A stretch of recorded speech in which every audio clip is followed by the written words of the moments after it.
Alright guys, this is my third attempt to do a video. Picked up a 1967 Bug. I always wanted a Baja Bug, and at 54 I decided I'd get one. Got it home and realized I couldn't hardly get the key to unlock or lock the door. It actually wouldn't. I felt like I was going to break the key, so I stopped, started looking at videos, and started restoring this thing, and found out that 67 has a lot of one-off parts. These door actuators are actually one that are next to impossible to find. If you do find them, they want 3 times as much. Same goes for the door handles. And started looking online and seen videos, and there was a guy that talked about putting a piece of insulator off a wire over the spring to what I thought was going to cure my problem with getting the door lock to work. Well, come to find out, that has nothing to do with the door lock. It actually, after spending a couple days taking the door apart and playing with this thing and getting the insulator on there, put it back on, the door wouldn't even open due to the fact that the insulator gets caught up underneath this mechanism that travels over here and unlocks triggers the mechanism to open the door. It comes over here and goes under, around, hits that portion, and click, your door is now opening up. And then also went and bought a new handle. The new handle was in worse shape than the old handle, and the situation was with it, again, first time I've ever done a YouTube video. This wears a groove in the turning mechanism. When you turn your key, it turns this knob up and down, and it wears a groove in there after 50 years, as this one has. Got the new one home and realized it had a worse groove in it than my original handle did, after paying 3 times as much again. Started looking online at videos and found out that all you have to do is, when this side is worn to the point, is you put the driver's side door on the passenger door. Now the meat is still left on the mechanism, and there's enough meat on there to actually get the door to open up and down. And thanks to YouTube, I've seen a lot of different videos where people are having problems with this pin coming out, and they can actually, if you search it, Chris, I think it is, can't pronounce his last name or don't remember it at the moment, but he has a video on how to fix that. Pretty simple solution, but it had nothing to do with this particular first video I found. Had nothing to do with it. Actually, I got to thinking, and this insulator, just off of a piece of wire, and I stripped it back and stuffed the insulator, the plastic that protects the wire, over the spring here, so that it would hopefully solve my problem, but found out that had nothing to do with it. Got the new, this is my new actuator that I bought, thinking that it was going to make this thing lock and unlock. You have a rod that goes up through your door, and it basically, you pull the knob up and it locks and unlocks your door. And what is making that effect is, and this is super hard one-handed, I don't see how you guys do this every day, it basically is moving these 2 rods back and forth, where this pin is wearing itself out, trying to get all this gunked up 50-year-old parts and pieces to actually move the way they should move. After putting this particular thing on, spending a day or 2 looking at videos, and decided I'd try it out. It worked perfectly for 15 attempts here at the house, but once I put it in the car, it bound up, and then I couldn't even get the door to open, period.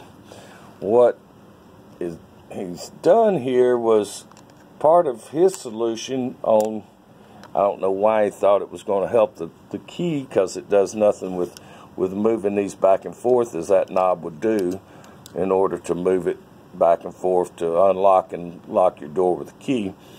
I did find out though that it jams up in here, and after spending all that time and effort, and the reason I did this video to help some people out that's new to this and didn't want to do the learning curve was it does hit the arm enough to come over here and hit this trigger mechanism, and it does help that, but it binds up between the two pieces here and here on this side and the one here. It gets in there and binds up, and then you can't even get your door open, period. So I thought I'd throw the new actuator on that I spent, again, 3 times as much trying to come up with something that would actually move back and forth and be easier on the key. And I found out that this thing the door wouldn't even open. It wouldn't travel far enough.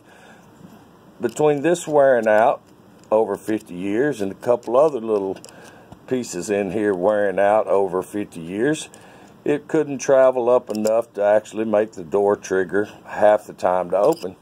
Here's your solution. There's a slot in here.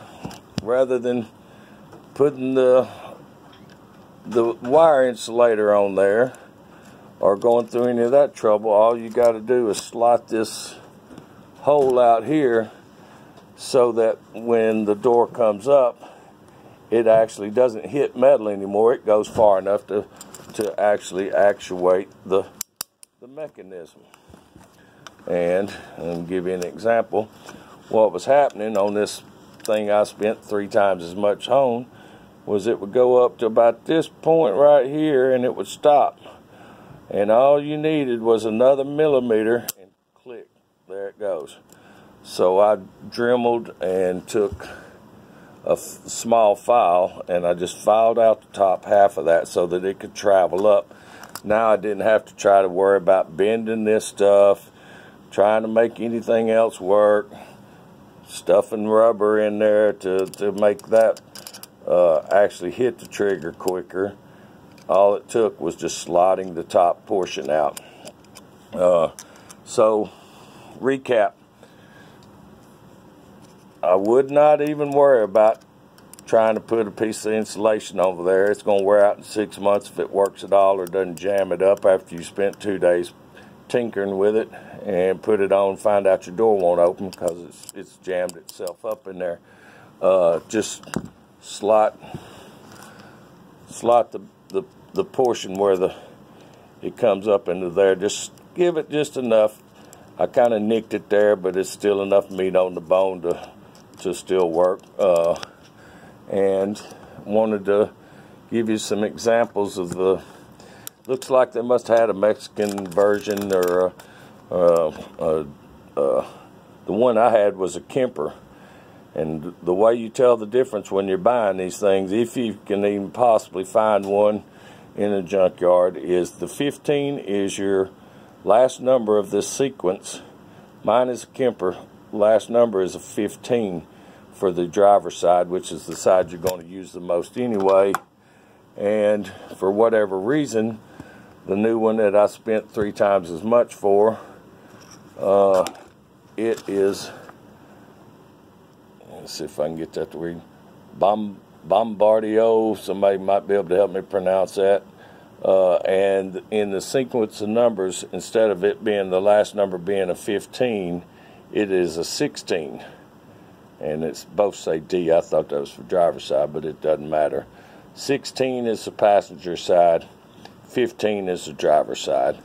And the only other thing somebody must have over time changed, or European or whatever, is this slot here. When you're pushing your door button in, this slot allows it to come into that position, and when you lock the door, it moves it to the point to where this will no longer travel in that slot, and it keeps you from opening the door. My new one doesn't have that. The one I spent 3 times as much on, it didn't work to start with till I slotted it. It doesn't have that particular slot here. Sorry for moving around on the video so much. It doesn't have that slot, so that is one key difference. Haven't installed it yet, but I'll let you know if I do. Anyway, guys, hopefully this will help somebody with the door actuator to fix their old one, because you can't find these things. Remember, if your key's hard to turn, take the driver's side, put it on the passenger side on the driver, then you have more meat on the top side so that it will actually turn up and down and hit your key. If you got the pin missing that's poking out there, there's a video on that one. Hope this helps you guys, trying to keep this short and sweet. And yes, it's winter time, so I'm working off a $10,000 oval asphalt race car. That is my coffee table. I call it a $10,000 coffee table in the winter time. Sun's bothering me, but here is the Baja Bug. I'm in the process of putting a new headliner in it, so I'm gonna brag a minute. Since I gave y'all some info, y'all gonna have to deal with me showing off my new headliner that I put in. And boy, what a pain in the butt. I should make a video on that, because it's hard to get the wrinkles out of that vinyl headliner after they've shoved it in a box for 6 months. Went to a 1641 on the motor, and even got a bigger carburetor in a 2-barrel instead of the single barrel. But always wanted a Baja Bug, and I got me one now, but it's been quite a chore trying to deal with all this old stuff. Again, guys, hopefully you can get some input out of this. I don't know if I can reply to messages, and not even sure how I know to work the YouTube. So I'll try to get this online for you guys. Happy bugging, and I'm out. Thank you very much. Bye.